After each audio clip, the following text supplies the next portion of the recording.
Hi guys, welcome to a video, and in today's video we're just going to be discussing the history of the word queer, how the meaning of it has changed over the years, and the ethics of using it today. I wanted to make this video because there's a lot of polarized opinions about this word, especially in the gay and lesbian community. And I think the evolution of this word and the debate surrounding its use is an interesting one which I wanted to throw my 2 cents into. As usual, nobody asked. But the other reason I wanted to make this video is because I've seen a lot of misinformation being spread about this word within the context of language surrounding same-sex attraction. And I'm hoping that this video is educational in a way that's accessible to everyone, but especially to people who may have perhaps misunderstood certain things pertaining to the word queer and the way in which it's used today. As a disclaimer, this video is not about policing anybody's language. It's not about shaming anyone for the language that they use to describe themselves or other people. It's just for educational purposes and a think piece. So, a very succinct history of the word queer. It entered the English language in the 16th century, and its meaning was strange, odd, peculiar, out of the ordinary, and not normal. It's worth briefly mentioning here that a word very similar to queer was also recorded in the 16th century, used in the sense of bad, contemptible, worthless, untrustworthy, and disreputable. It was used in reference especially to people such as criminals, and later applied to counterfeit coins and banknotes. Eventually, the bad queer became identifiable with the strange queer, and as we can see in the New English Dictionary, now known as the Oxford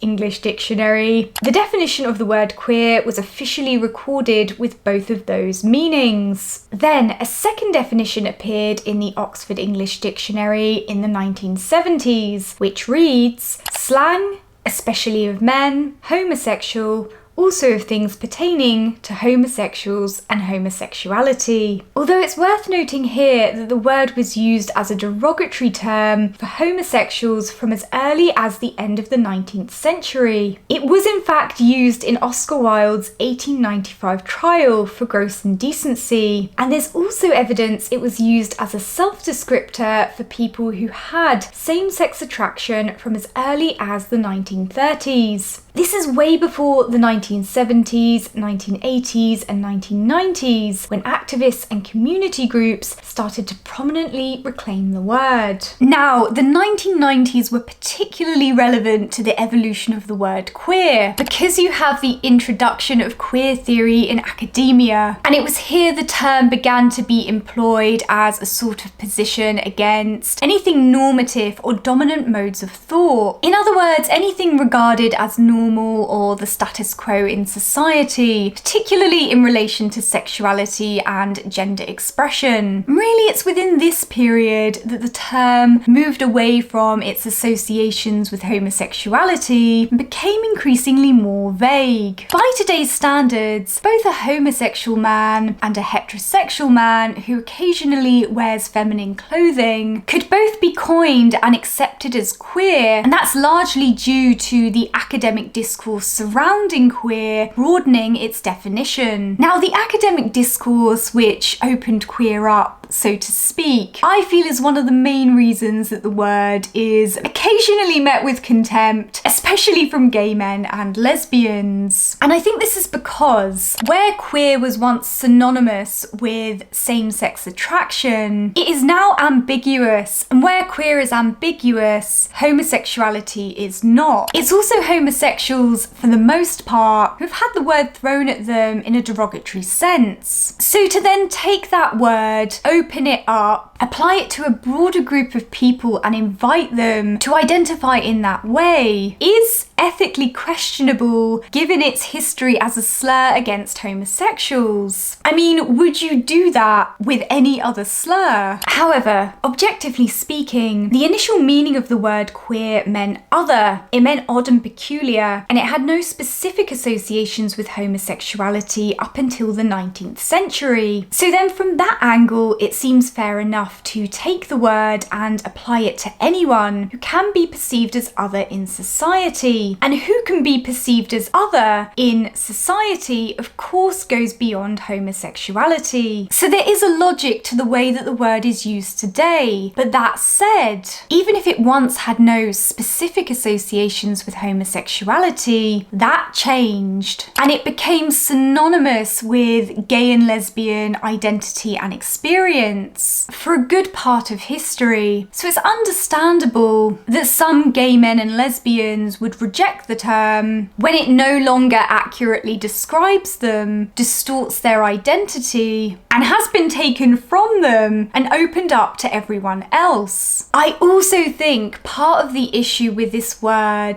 is that lesbians, gays, bisexuals, and gender non-conforming people, let alone all the other people that academic discourse has opened queer up to, are not a homogenous group. But the current understanding and use of the word queer would imply that they are. There is an otherness to being homosexual, bisexual, and gender non-conforming, even in today's society. And they're often put in the same box and treated with contempt. And because of that, it's usually within the best interests of all of those groups to stay in close proximity with one another and support one another, because numbers equate strength and influence, and that's particularly important in the face of legal and social oppression. But outside of that, the reality is there are huge differences between all of those groups of people. Being a homosexual doesn't necessarily have anything to do with being gender non-conforming, but queerness would put both of those people in the same corner and imply that they do. It also elicits an expected solidarity between all of those groups, when in reality, that's not really the case. Again, this all comes back to queerness equating ambiguity, and that extends to people identifying as queer, it extends to spaces labeling themselves as queer spaces. That person and those spaces therefore become ambiguous. If I see a space that's labelled as queer, I know that space isn't for lesbians, and I know that space isn't for gay men. I know that that space is a free-for-all, and that's great for those who want to participate in that kind of a space, which is open to everyone, and where everything is less defined. But like I said, homosexuality is very much defined, and it's important for gay men and lesbians to have spaces where they're connecting with other gay men and lesbians specifically, because even in today's world, it can feel incredibly isolating being a homosexual. And I think the issue here is that queer was once synonymous with same-sex attraction, and so it was safe for gay men and lesbians to go into queer spaces because those spaces were for them. But the definition of queer has changed, and therefore opened those spaces up to everyone and eroded what was unique and safe about them. I very rarely see anything described as being for gay men or for lesbians at all anymore. Queer has very much gained traction and taken over. There's also a very obvious financial incentive for queerness being inclusive of a broader demographic outside of same-sex attracted people. The more people who connect with the concept of queer and participate in those spaces, the more money there is to be made. And this is definitely a contributing factor to the erosion of homosexual spaces and the rise of queer ones, which essentially cater to a broader audience. But of course, the result is gay men and lesbians feeling isolated and forgotten in those spaces because those spaces are no longer about them. You can see why there's a resentment. Now, the other issue people take with the word queer is that it was and is utilised as a slur, particularly against same-sex attracted people. But it's important to know that almost all language surrounding same-sex attraction has or has had derogatory meanings or connotations attached to it at some point in history. And this is because throughout history, being same-sex attracted was thought to be synonymous with perversion and immorality. And so the language surrounding it reflected that way of thinking. For example, the word lesbian has historically had several different meanings, including prostitute, defiled woman, and overtly sexual woman. It hasn't always been strictly associated with female homosexuality, and it has historically been used as a slur. Of course, we mostly use the word lesbian today as a descriptor in the same way that people use queer. So the argument that queer shouldn't be used as a descriptor simply because of its history as a slur isn't really a good one. If we really wanted to distance ourselves from language currently surrounding same-sex attraction that was once used in a derogatory way, we'd have to change almost all of it. Now, despite distancing myself from queer spaces, I do still occasionally use the word queer itself. That's simply because I find it more succinct than listing out lesbian, gay, bisexual, and curious, especially in something such as a title or an essay. I see queer as useful in encompassing multiple sexualities at once. So I'm not completely against the word, I'm just mindful of how I use it, given the evolution of its meaning. And whilst I understand that why it's used in the way that it is today, I also understand why some people want to distance themselves from it, or why they feel resentful towards it. Once again, this video was not made to shame anyone. It was not made with the intent of policing anybody's language. It really is just my 2 cents thrown into the debate surrounding this word. And I hope that people found the information in this video useful or interesting, no matter what your opinion on the word is. Okay guys, I'd love to know your thoughts on the word queer down in the comments section below. It could get spicy. No.